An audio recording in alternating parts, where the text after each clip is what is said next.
Selamat sore pemirsa Sumatera Utara, kembali hadir menemani Anda memperbaharui informasi Anda seputar Sumatera Utara edisi Rabu 4 Oktober 2023. Kali ini bersama dengan saya Muhammad Budi SR. Dan saya Dara Putri Noval. Ini sejumlah informasi teraktual telah dirangkum tim redaksi kami untuk Anda dan inilah berita selengkapnya.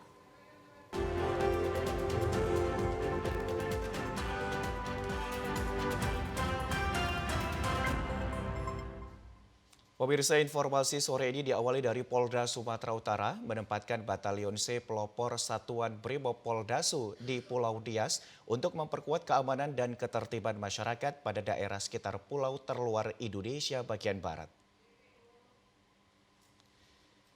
Kompi 4 Batalion C pelopor Satuan Brimob Polda Sumatera Utara yang ditempatkan di Pulau Dias ini bermarkas di gedung eks-kantor Bupati Dias, Jalan Pelut Bidaka, Kecamatan Gunung Sitoli Selatan.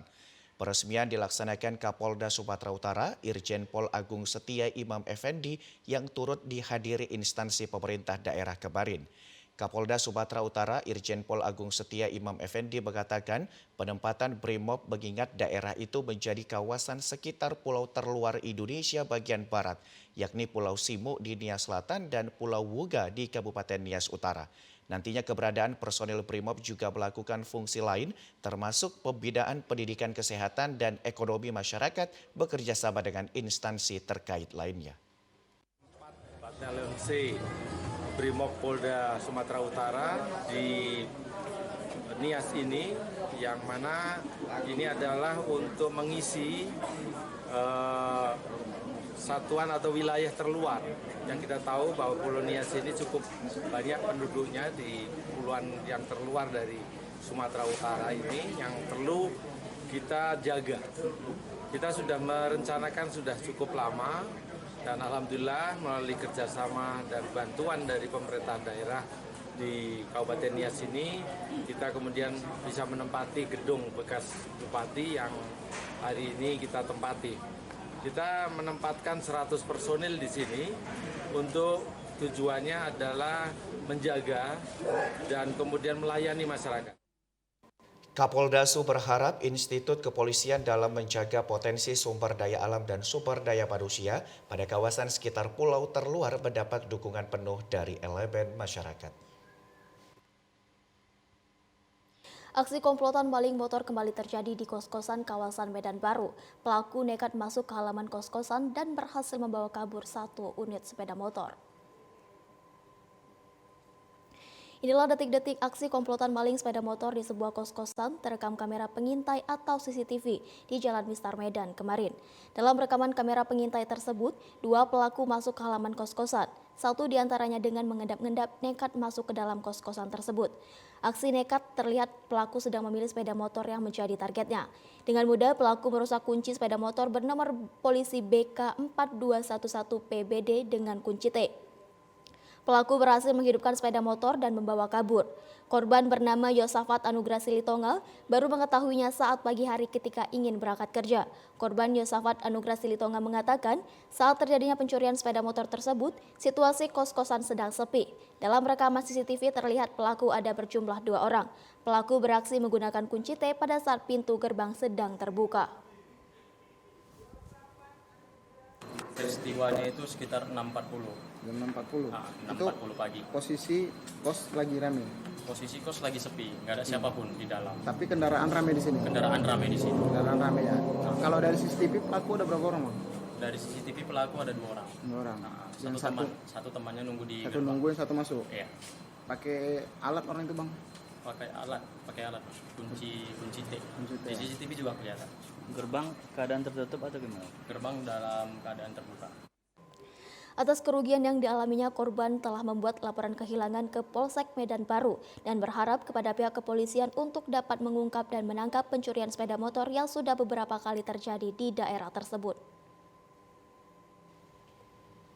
Pemirsa, ratusan warga Jalan Sawo Lingkungan 5, Kelurahan Bandar Sakti, Kecamatan Bajenis, Kota Tebing Tinggi melakukan aksi long march ke rumah terduga bandar narkoba yang sudah sangat meresahkan warga.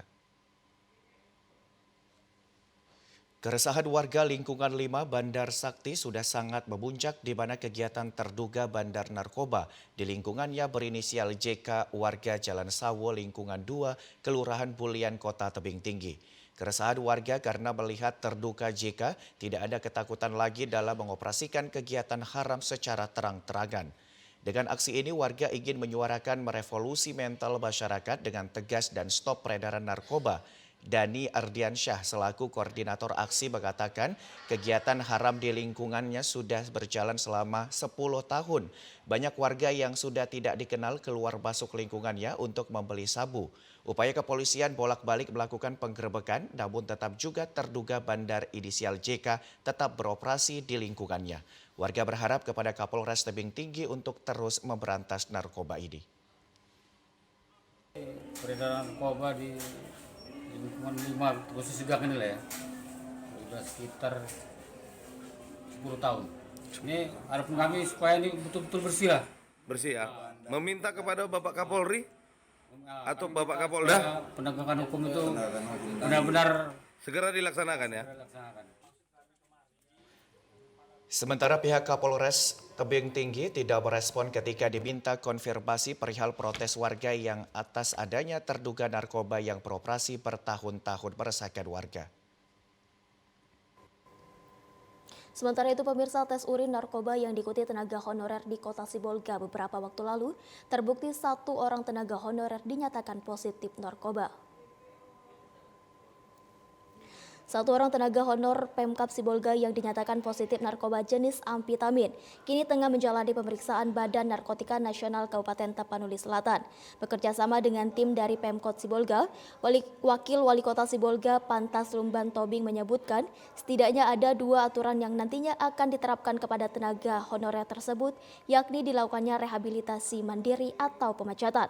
Lebih lanjut, Pantas Lumban Tobing mengatakan tes urin narkoba tidak hanya dilakukan kepada tenaga honorer saja, akan tetapi tes urin narkoba nantinya juga akan diterapkan kepada seluruh ASN di lingkungan pemerintah Kota Sibolga. Hal itu disebabkan pemerintah kota tidak mentolerir adanya ASN dan tenaga honor yang terlibat penyalahgunaan narkoba. Kenapa? Positif pemakaian sabu-sabu. Dengan BNN, kita ngambil langkah persuasif kepada keluarganya untuk meminta keluarganya melakukan rehab kepada honorer tersebut. Nah, apabila keluarganya mau, maka kita akan berangkat bersama dengan BNN ke BNN Tapsel. Nah, apabila keluarganya tidak mau, maka kita mengambil tindakan sikap tegas dengan memberhentikannya.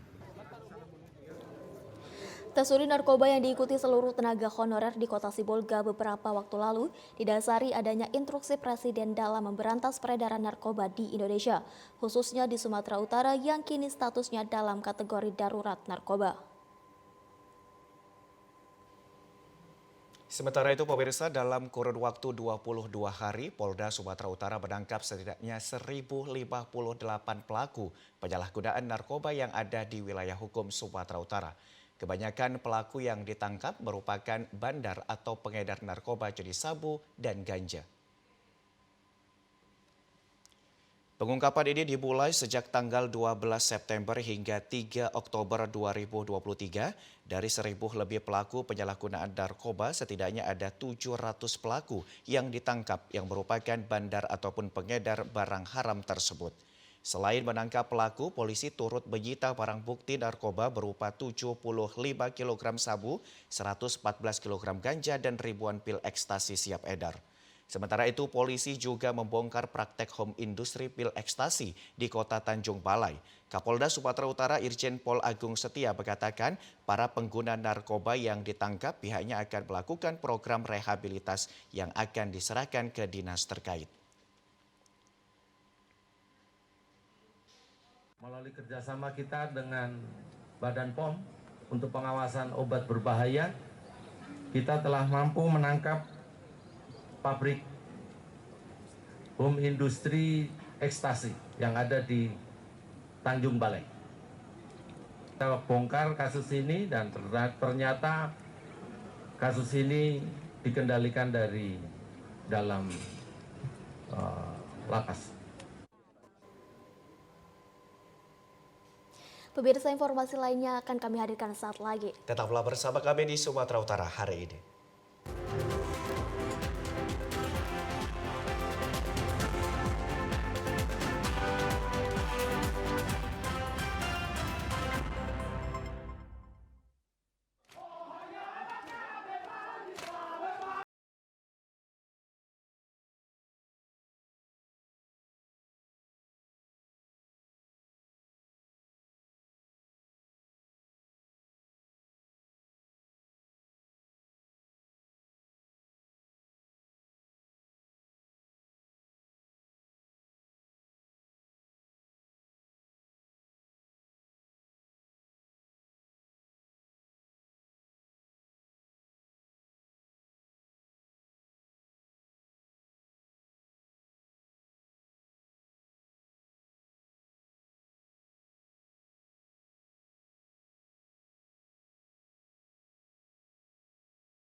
Terima kasih Anda masih bersama dengan kami. Pemirsa, sambut HUT ke-78 tahun 2023 Tentara Nasional Indonesia 5 Oktober 2023, Kodim 0209 Labuhan Batu melakukan ziarah nasional dan tabur bunga ke makam para pahlawan di Kota Rantau Prapat. Ziarah diawali upacara penghormatan kepada para pahlawan, melakukan upacara tabur bunga di Taman Makam Pahlawan Nasional tepatnya di Kota Rantau Prapat, Labuhan Batu. Dalam kegiatan ini sebagai inspektur upacara dipimpin langsung Dandim 0209 Labuhan Batu, Letkol Infantri M. Faisal Rangkuti.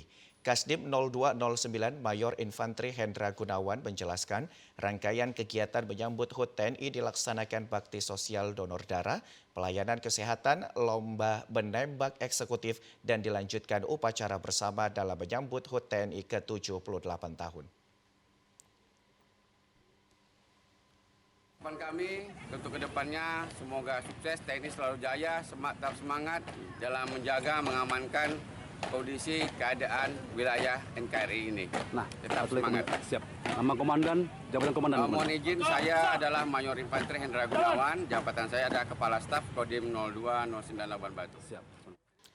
Kasdib 0209 Labuhan Batu berharap dengan kegiatan HUT TNI ke-78 tahun ini, kiranya TNI bisa semangat dan semakin solid dalam menjalankan fungsi tugas dalam menjaga wilayah kedaulatan negara Republik Indonesia. Guna memperkenalkan lingkungan kampus kepada mahasiswa baru agar mengetahui aturan dan mengenal seluruh sivitas akademik kampus, Universitas Al-Azhar Medan melakukan program pengenalan kehidupan kampus bagi mahasiswa baru atau PKKMB tahun akademik 2023-2024. Sebanyak 638 orang mahasiswa baru mengikuti program pengenalan kehidupan kampus bagi mahasiswa baru dari berbagai fakultas, yakni Fakultas Ekonomi Manajemen 258 orang, Akuntansi 66 orang, Fakultas Hukum 82 orang, Pertanian 106 orang, Fakultas Teknik 136 orang, Program Studi Elektro 29 orang, Teknik Industri 34 orang, Teknik Mesin 38 orang, dan Teknik Sipil 38 orang. Pembina Yayasan Hajah Rahman Nasution, Haji Mahyujar Nasution mengatakan, tingginya animo masyarakat untuk belajar di kampus Al-Azhar Medan sehingga menyambut mahasiswa baru melalui program PPKMB, sekaligus menyampaikan bahwa Al-Azhar akan meningkatkan kualitas pelayanan pendidikan kepada mahasiswa melalui sistem pendidikan yang diterapkan. Dikatakan bahwa Al-Azhar sebagai universitas Islam di Sumatera Utara juga mengajak mahasiswa untuk meningkatkan ilmu takwa kepada Allah Subhanahu wa Ta'ala agar ilmu pengetahuan dan ilmu agama secara bersamaan dapat diperoleh seluruh mahasiswa selama belajar di Universitas Al-Azhar Medan. Pembina Yayasan Universitas Al-Azhar Medan menjelaskan tingginya tingkat persaingan saat ini, pihak universitas berupaya membuat setiap mahasiswa menjadi mahasiswa yang unggul dan berdaya saing. Untuk generasi Y dan Z tadi selalu bergejolak di mana-mana, ini juga kita akan antisipasi supaya tidak terlibat mahasiswa kita dengan hal-hal yang negatif dan bisa fokus untuk menjalankan perkuliahan dan mengembangkan diri, tidak hanya kuliah standar yang dibutuhkan saat ini, karena bersaing dengan teknologi dibutuhkan manusia-manusia yang unggul, mahasiswa-mahasiswa sarjana-sarjana yang unggul tentunya, yang bisa bersaing, berkolaborasi dengan pihak-pihak lain, dengan sektor-sektor lain, sehingga mereka itu benar-benar bisa diterima di segala posisi. Rektor Universitas Al-Azhar Medan, Dermawan Huta Gaul, menyampaikan bahwa pada pengenalan kehidupan kampus ini menekankan kepada mahasiswa agar semangat dalam mengikuti perkuliahan agar dapat menyelesaikan perkuliahan selama 4 tahun. Menyahuti revolusi 5.0, mahasiswa diharapkan menguasai teknologi.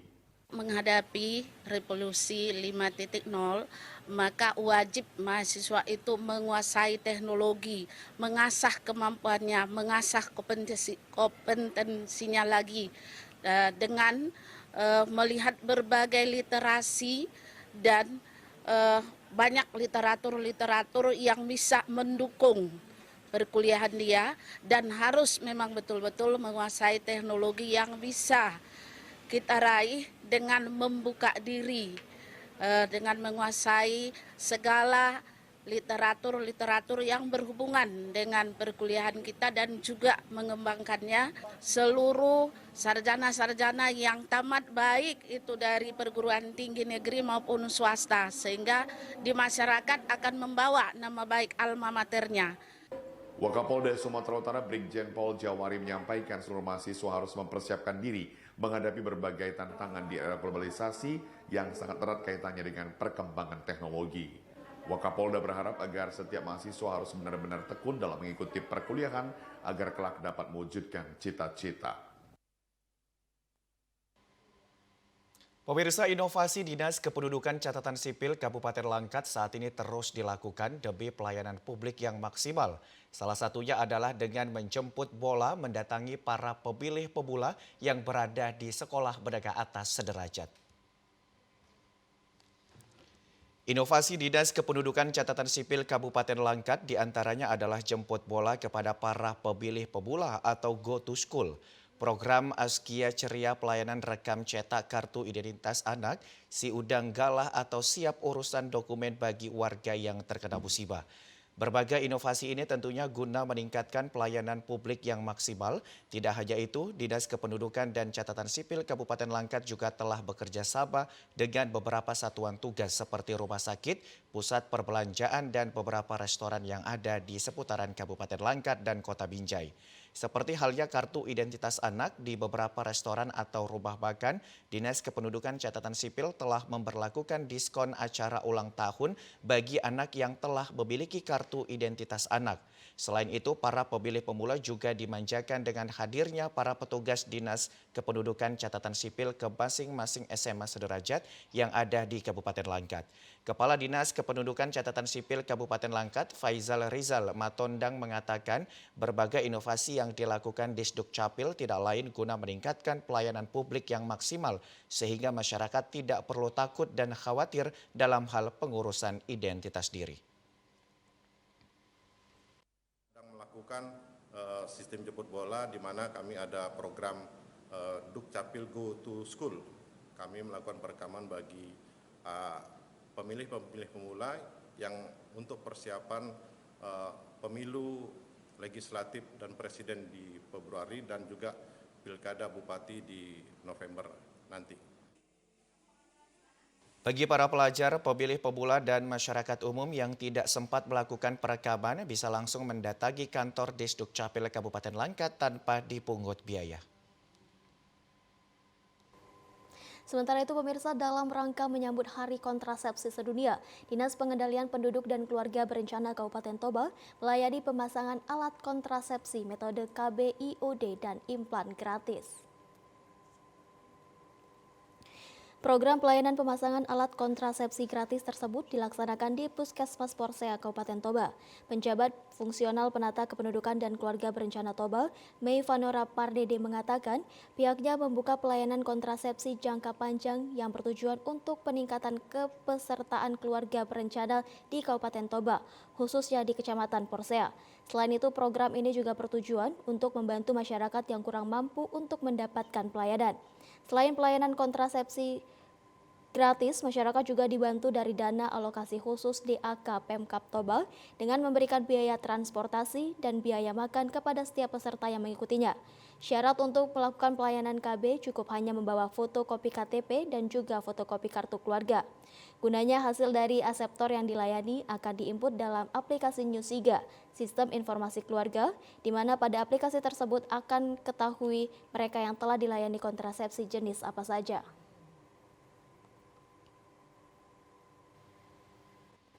Pada masyarakat, ini metode implan ini kan hanya 3 tahun.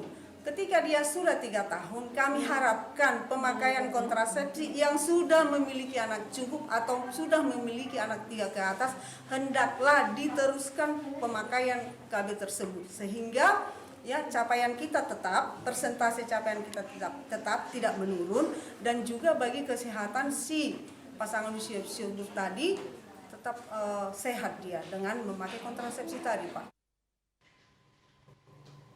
Pemirsa, Dinas Pengendalian Penduduk dan Keluarga Berencana Toba melaksanakan program Dapur Sehat Atasi Stunting atau Dahsyat di Desa Sigapiton, Kecamatan Ajibata, Kabupaten Toba. Program ini merupakan kegiatan pemberdayaan masyarakat dalam upaya pemenuhan gizi seimbang bagi keluarga berisiko yang memiliki calon pengantin, ibu hamil, balita, dan ibu menyusui, terutama dari keluarga kurang mampu. Kepala Dinas Pengendalian Penduduk dan Keluarga Berencana Kabupaten Toba, Juliwan Hutapea, mengatakan program percepatan penurunan stunting merupakan program dari pemerintah pusat untuk penurunan angka stunting. Langkah yang dilakukan adalah dengan memberikan asupan gizi yang maksimal bagi ibu hamil dan balita di bawah umur 2 tahun. Kegiatan Dapur Sehat Atasi Stunting atau disingkat Dahsyat merupakan kegiatan pelatihan untuk membuat makanan bagi ibu hamil dan balita dengan bahan lokal, di mana bahan masakan tidak harus mahal, akan tetapi dapat memilih dan memilih bahan-bahan yang terjangkau dengan kualitas dan kandungan gizi yang baik. Dalam praktik membuat menu makanan kali ini adalah sup sayur serabut, bola-bola tahu dan nugget lele. Adapun tutor praktik memasak menu makanan adalah ahli gizi dari Puskesmas Kecamatan Ajibata. Juliwan juga menjelaskan pelaksanaan program dahsyat akan menyasar 17 kampung KB yang ada di Kabupaten Toba. Desa Sigapiton ini kita kunjungi setiap bulan. Setiap bulan kita kunjungi dalam rangka percepatan penurunan stunting. Jadi masyarakat kita beri penyuluhan bagaimana memanfaatkan ya bahan-bahan lokal yang ada di sini untuk dimasak menjadi menu makanan untuk anak-anak balita dan begitu juga untuk ibu-ibu hamil supaya memang dapat gizi yang seimbang. Penderita stunting di Kabupaten Toba sejak tahun 2023 hingga saat ini terus menurun, di mana jumlah penderita 8,5%. Persentase ini terus membaik dari target nasional untuk tahun 2024, yakni 14%. Kejaksaan Negeri Karo fasilitasi penyerahan surat keputusan pembatalan sertifikat hak milik yang berada di kawasan hutan seluas 17 hektar. Penyerahan dari BPN Kabupaten Karo kepada Kesatuan Pengelola Hutan Wilayah 15, Dinas Kehutanan Provinsi Sumatera Utara. Atas laporan dari masyarakat, Kejaksaan Negeri Karo mendalami terbitnya sertifikat hak milik di lokasi hutan negara yang berada di Desa Tonjing, Kecamatan Merek, Kabupaten Karo. Dengan temuan ini, Kejari melalui seksi pidana khusus mengambil langkah untuk mengembalikan aset negara kawasan hutan. Kepala Kejaksaan Negeri Karo Tri Sutrisno mengatakan, setelah diselidiki dan didalami benar ada lokasi hutan seluas 171.356 meter persegi atau sekitar 17 hektar lebih telah terbitnya sertifikat di Badan Pertanahan Negara BPN Kabupaten Karo. Ternyata ada kesalahan administrasi pendaftaran sertifikat di lahan hutan negara. Sudah terbit sertifikat sebanyak 70 sertifikat dengan perkiraan kerugian negara mencapai 151 miliar rupiah. Dari hasil kerjasama asisten pendampingan, selanjutnya Kejari Karo memfasilitasi proses pengembalian aset negara dengan menyerahkan salinan surat keputusan pembatalan sertifikat hak milik dari BPN Karo kepada Kesatuan Pengelola Hutan Wilayah 15 Kabanjahe Dinas Kehutanan Propsu. SK pembatalan ini juga diserahkan oleh BPN kepada Kejari Karo. Aset yang sempat dikuasai oleh masyarakat dikembalikan ke negara.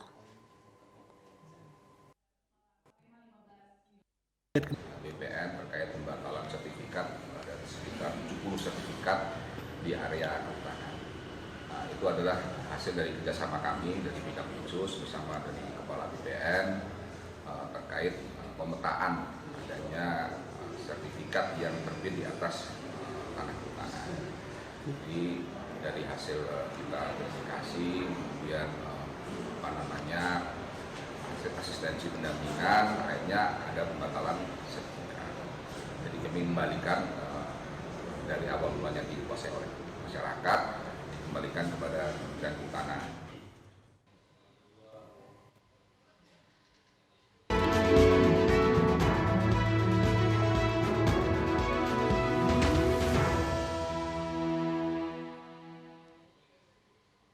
Terima kasih Anda masih bersama dengan kami. Pemirsa, kita ikuti berita pilihan rakyat, jaminan keamanan dan ketertiban masyarakat yang terus kondusif menjelang pemilihan umum serentak tahun 2024 menjadi salah satu fokus perhatian Polda Sumatera Utara, termasuk pada wilayah hukumnya daerah luar kepulauan. Hal itu ditegaskan Kapolda Sumatera Utara, Irjen Pol Agung Setia Imam Effendi melalui pernyataannya di hadapan awak media usai meresmikan Mako Kompi 4 Batalion C Pelopor Brimob Polda Sumatera Utara di Gunung Sitoli Selasa kemarin. Lebih jauh, Kapolda Sub menyebut jelang pemilihan umum serentak tahun 2024, pihaknya terus berkoordinasi dan bersinergi dengan berbagai elemen termasuk instansi TNI, kemudian pemerintah daerah dan masyarakat untuk menciptakan Kamtipmas yang terus kondusif di daerah itu. Khusus pada daerah bercirikan kepulauan seperti Pulau Nias yang terdiri 5 kabupaten kota dan menjadi bagian wilayah hukum Polda Sumatera Utara saat ini menjadi perhatian dalam rangka perkuatan personil keamanan. Selain dua Satker Polres yang ada, yakni Polres Nias dan Polres Nias Selatan, kini penempatan markas Korps Brimob di Pulau Nias dengan 100 orang personil. Keberadaan Makokompi 4 Batalion C Pelopor Sat Brimob Poldasu tersebut juga untuk mendukung fungsi lain yang berhubungan dengan pembangunan kawasan Kepulauan Nias yang memiliki pulau-pulau terdepan atau terluar Indonesia bagian barat. Itu berjalan. Kita tentu sudah memiliki rencana untuk supaya bagaimana sejak awal kita menjaga harmoni kehidupan masyarakat tetap aman, nyaman, dan kemudian menghindari dan mencegah gesekan-gesekan yang tidak perlu. Dan saya yakin melalui kerjasama yang baik dengan seluruh stakeholder, kehidupan masyarakat Nias terutama dan Sumatera Utara pada umumnya akan bisa kita selenggarakan dengan baik melalui kerjasama yang baik. Khusus menjelang pemilu 2024, selain memperkuat personil Polda Sumatera Utara juga akan melaksanakan berbagai operasi khusus dalam rangka menciptakan Kamtipmas yang tetap kondusif. Semua pihak di Sumatera Utara diminta agar selalu memelihara suasana harmoni tanpa adanya gangguan dan konflik di tengah ragamnya perbedaan politik jelang pesta demokrasi di Indonesia. Di samping itu pemirsa, Komisi Pemilihan Umum Sumatera Utara telah merampungkan pencermatan daftar calon tetap dengan mengundang seluruh partai politik peserta Pileg DPRD Sumut tahun 2024 mendatang. Dalam pencermatan ini, partai politik memiliki hak untuk mengganti daerah pemilihan serta mengganti bacalek yang sebelumnya diajukan. Komisi Pemilihan Umum Sumatera Utara telah melakukan pencermatan daftar calon tetap Dewan Perwakilan Daerah dan Dewan Perwakilan Rakyat Daerah pada tahapan pemilu 2024 mendatang. Namun KPU Sumut belum dapat merinci terkait dengan kemungkinan perubahan yang dilakukan partai politik terhadap bakal calon legislatifnya. Sebab parpol sendiri yang akan melakukan dalam sistem informasi pencalonan atau SILON. Pencermatan daftar calon tetap ini telah dibuka oleh KPU Sumut sejak tanggal 24 September hingga 3 Oktober 2023. Dalam pencermatan daftar calon tetap ini, partai politik berkesempatan melakukan pertukaran calon anggota legislatif yang tidak melengkapi berkas, mengganti nomor urut serta menindaklanjuti bacalek yang tidak memenuhi syarat atau mendapat tanggapan negatif masyarakat setelah daftar calon sementara diumumkan beberapa waktu lalu. Nah, untuk saat ini baru ada 5 partai politik yang mengajukan rancangan pencermatan DCT. Kemudian ada 1 partai politik yang sebelumnya sudah mengajukan, namun ada perubahan yang akan mereka kembali lakukan lagi, maka mereka mengajukan permintaan untuk unlock, dan kita sudah unlock, itu Partai PDI Perjuangan, dan mereka kemudian hari ini juga akan mengajukan rancangan DCT-nya kembali. Komisioner KPU Sumut Raja Ahab Damanik mengatakan pembaruan data bacalek dari partai politik baru akan dapat disampaikan setelah tim verifikasi dokumen memeriksa seluruh silon parpol peserta Pileg Sumut 2024. Adapun daftar calon tetap yang telah diverifikasi KPU Sumut ini akan diumumkan secara resmi pada 4 November 2023 mendatang. Pemirsa, dalam rangka pemilihan umum serentak tahun 2024, Badan Pengawas Pemilihan Umum Bawaslu Kabupaten Labuhan Batu melaksanakan kegiatan secara internal dalam sosialisasi dan implementasi peraturan dan non-peraturan Bawaslu. Badan Pengawas Pemilihan Umum Bawaslu Kabupaten Labuhan Batu bersama pengawas kecamatan se-Kabupaten Labuhan Batu melaksanakan kegiatan perdana dalam penguatan kegiatan pemilu terkait sosialisasi dan implementasi dalam peraturan dan non-peraturan guna mensukseskan tahapan pemilu pada tahun 2024 mendatang. Arman Harhab selaku Divisi Hukum dan Penyelesaian Sengketa Bawaslu Kabupaten Labuhan Batu menjelaskan, dalam kegiatan ini Panwascam melakukan pembekalan terutama tugas-tugas pokok terutama di tingkat desa masing-masing agar mereka bisa menguasai dan dapat meminimalisir permasalahan hukum dan pelanggaran yang terjadi di kecamatan tersebut.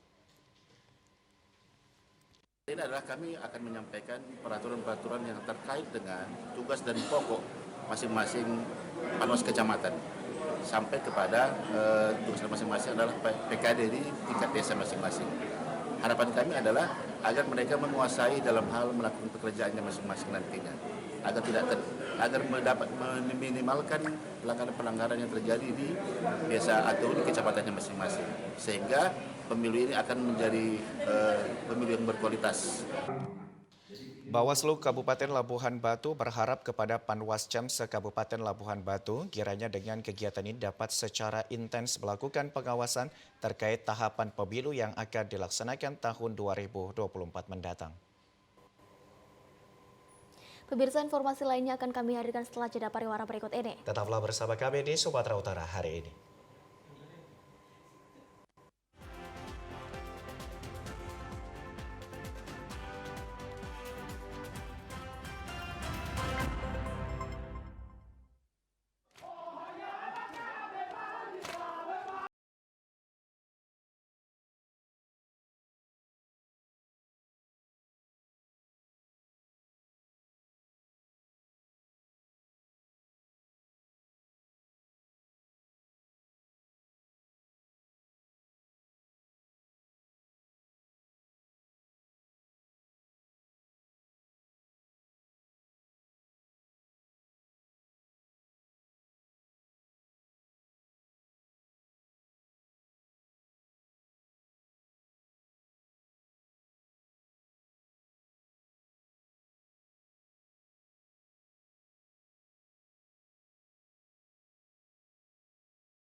Terima kasih pemirsa, Anda masih bersama kami di Sumatera Utara hari ini. Gelombang tinggi melanda wilayah maritim Pulau Nias membuat nelayan hingga Rabu pagi belum bisa melaut. Terpantau sejak Selasa dan hari ini tinggi gelombang disertai derasan ombak terjadi di hampir seluruh garis pesisir pantai Gunung Sitoli menuju Kabupaten Nias dan arah Nias Utara. Perahu nelayan yang masih menambat pertanda kondisi cuaca maritim daerah itu masih melumpuhkan aktivitas nelayan seperti pada awal pekan lalu. Beberapa nelayan yang pasrah atas kondisi cuaca hanya sibuk memperbaiki perahu dan alat tangkap. Mereka meyakini gelombang yang cukup tinggi jauh lebih parah di tengah, sehingga mereka memperkirakan akan membahayakan bila tetap nekat untuk melaut. Ini Bang, karena cuacanya sedang tidak baik atau sedang buruk, kami hanya bisa berdiam diri dulu untuk melihat cuacanya kalau sudah bisa tenang. Jadi aktivitas sementara di sini akan dilakukan. Untuk sementara kami hanya bisa kerja sampingan seperti memperbaiki kapal kami, seperti alat-alat tangkapan lainnya lah. Ya, jadi kenapa takut ada yang pergi ke tengah? Apa yang harus dihindari? Yang utama yang harus kami hindari itu Bang, karena di pesisir pantainya aja ombaknya sudah tinggi, apalagi di dasarnya. Jadi harus kita menghindari itu, siapa tahu terjadi kecelakaan yang tidak bagus. Berdasarkan data BMKG, cuaca wilayah maritim Pulau Nias, termasuk dari Pulau Sabang Aceh hingga Mentawai Sumatera Barat, masih berpotensi dilanda gelombang tinggi hingga 3 meter lebih untuk beberapa hari ke depan.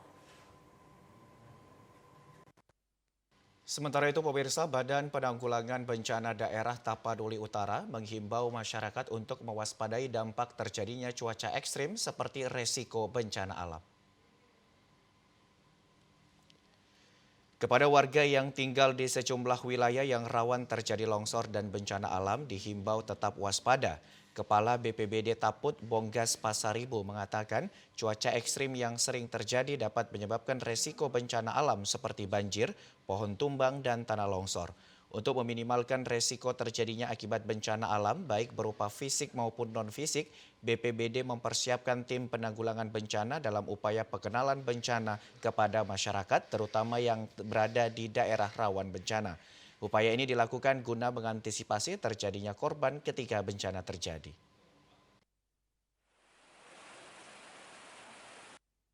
Untuk antisipasinya ini kita sudah menghimbau kepada masyarakat agar tetap waspada dan berhati-hati dan memperhatikan apabila ada lokasi-lokasi yang rawan longsor, pohon tumbang agar dihindari.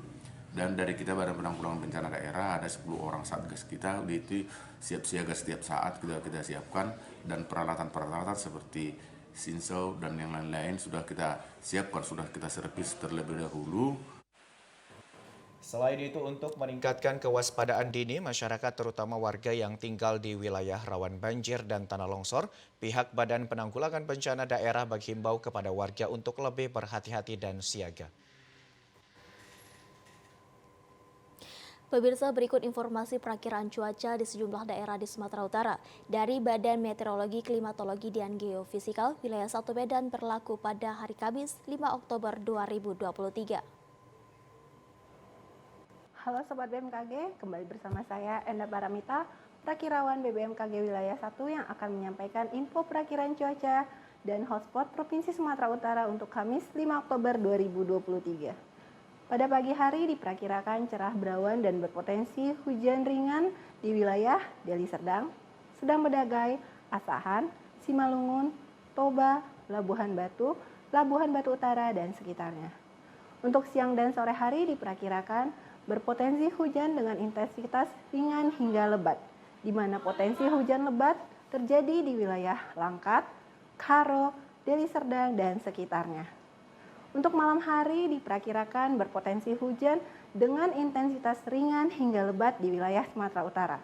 Hujan lebat berpotensi terjadi di wilayah Langkat, Binjai, Medan, Deli Serdang, Karo, Dairi, Serdang Berdagai, Pakpak Barat, Sibolga, Tapanuli Utara, Padang Sidempuan, Padang Lawas Utara, Tapanuli Selatan, dan sekitarnya. Untuk dini hari diperkirakan berpotensi hujan dengan intensitas ringan hingga lebat di wilayah Sumatera Utara, di mana hujan lebat berpotensi terjadi di Padang Sidempuan, Padang Lawas Utara, dan sekitarnya. Untuk suhu udara diperkirakan 17 hingga 34 derajat Celcius dengan kelembaban udara 60 hingga 98%. Untuk titik panas pada tanggal 3 Oktober 2023 tidak terpantau di wilayah Sumatera Utara. Kepada masyarakat dihimbau untuk tetap waspada terjadinya hujan dengan intensitas sedang hingga lebat di wilayah pantai timur, pegunungan, dan pantai barat Sumatera Utara yang berpotensi mengakibatkan bencana hidrometeorologis seperti banjir dan longsor. Demikian perakiraan yang dapat saya sampaikan. Semoga bermanfaat dan terima kasih. Pemirsa, pasca raihan medali emas dan perak dalam ajang Asian Games 2022 di Guangzhou, Tiongkok yang diraih oleh dua atlet wushu asal Sumut, Komite Olahraga Nasional Indonesia Sumut berjanji akan mengupayakan permintaan para atlet dan tim pelatih untuk melakukan training camp di Cina jelang PON 2024. Berbagai cabang olahraga di Sumatera Utara tengah melakukan persiapan dan pematangan jelang perhelatan akbar olahraga Pekan Olahraga Nasional yang akan berlangsung tahun depan. Sumatera Utara yang menjadi salah satu tuan rumah bersama Provinsi Aceh pada PON kali ini juga tengah mempersiapkan pelatihan yang signifikan terhadap para atletnya di berbagai cabur. Tak terkecuali wushu, cabang olahraga yang kerap menjadi penyumbang medali emas terbanyak bagi kontingen Sumut dalam setiap ajang PON ini juga tengah melakukan persiapan dan pematangan yang serius. Pasca dua atletnya berhasil mengharumkan nama Indonesia di ajang Asian Games 2022 di Tiongkok lalu, tim pelatih wushu Sumut meminta untuk dilakukannya pemusatan latihan atau training camp jelang PON 2024. Tim pelatih berpendapat di Cina akan lebih mudah guna menemukan lawan sparring, uji coba, serta memperdalam setiap teknik olahraga yang juga berasal dari negeri tirai bambu ini.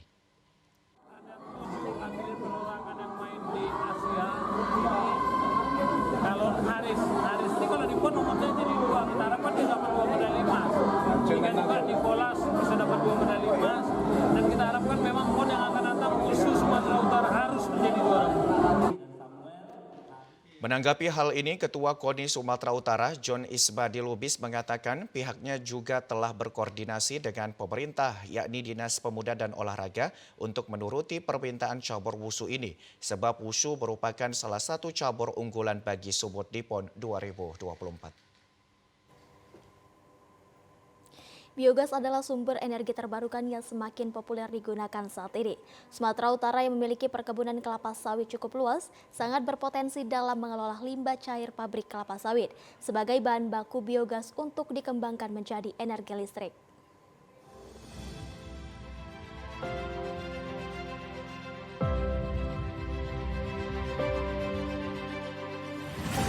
Berdasarkan data dari Dinas Pertanian Sumatera Utara tahun 2020, luas lahan perkebunan kelapa sawit di Sumatera Utara sekitar 1,4 juta hektar.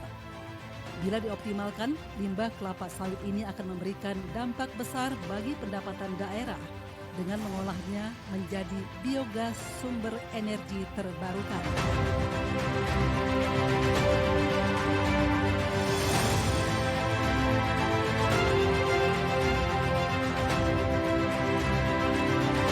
Biogas merupakan salah satu program untuk mendorong ketahanan energi dalam peningkatan pasokan listrik.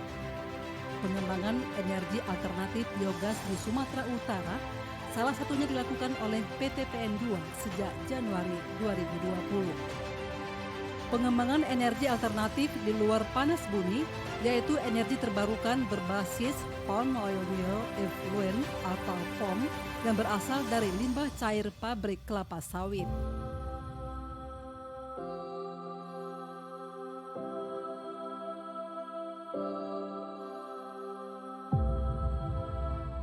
Potensi energi listrik yang dihasilkan dari POM setiap harinya mampu menghasilkan energi listrik sebesar 13.000 kWh. Saat ini, produksi listrik untuk 2 pembangkit listrik tenaga biogas PLTBG dari tahun 2020 sudah mencapai 19 juta kWh yang disalurkan melalui jaringan listrik tegangan menengah milik PLN dengan kapasitas masing-masing 1 MW.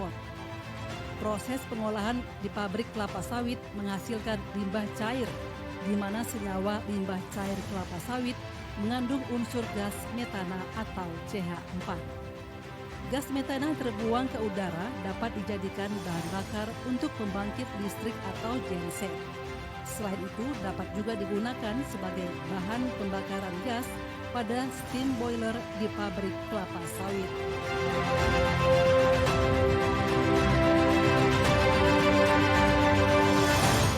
Staf Teknik PT PN2 Evander Hasibuan menjelaskan, beberapa keuntungan pemanfaatan teknologi biogas adalah pengurangan potensi pencemaran lingkungan, pengurangan emisi gas rumah kaca, dan diperolehnya sumber energi terbarukan sebagai alternatif dari energi fosil. Ya, jadi pembangkit listrik tenaga biogas di Pagar Merbau ini memanfaatkan limbah cair sisa proses dari pabrik kelapa sawit yang kemudian diolah menjadi biogas. Biogas inilah yang kita alirkan ke dalam generator sehingga menghasilkan listrik. Nah, tetapi perannya tidak hanya menghasilkan listrik saja. Dengan adanya PLTBG aman juga dari pencemaran lingkungan. Kenapa? Karena mengurangi emisi dari gas rumah kaca, dalam hal ini emisi dari gas metan atau CH4, sehingga bagus untuk lingkungan. PT PN2 memiliki 2 unit pembangkit listrik tenaga biogas yang berada di PKS Pagar Merbau Lubuk Pakam, Kabupaten Deli Serdang, dan PKS Kuala Sawit di Kabupaten Langkat. Kedua pembangkit listrik tersebut telah memiliki tahap uji layak operasi dan terakreditasi pada Direktorat Jenderal Ketenagalistrikan Kementerian ESDM. Pembangkit listrik tenaga biogas yang ada di PTP Nusantara 2 ini merupakan salah satu sumber energi listrik bagi masyarakat di Sumatera Utara, di mana energi listrik yang dihasilkan itu kita salurkan ke PLN, dan PLN lah yang mendistribusikan ke masyarakat dan pelanggan. Energi yang dipakai di sini adalah energi baru dan terbarukan yang ramah lingkungan. Ke depan kita harapkan akan lebih banyak lagi pemanfaatan energi baru dan terbarukan seperti yang ada di sini. Diharapkan dengan adanya pembangkit listrik tenaga biogas ini akan berdampak positif terhadap ketersediaan energi listrik di Sumatera Utara, sekaligus dapat menghindari terjadinya pencemaran lingkungan.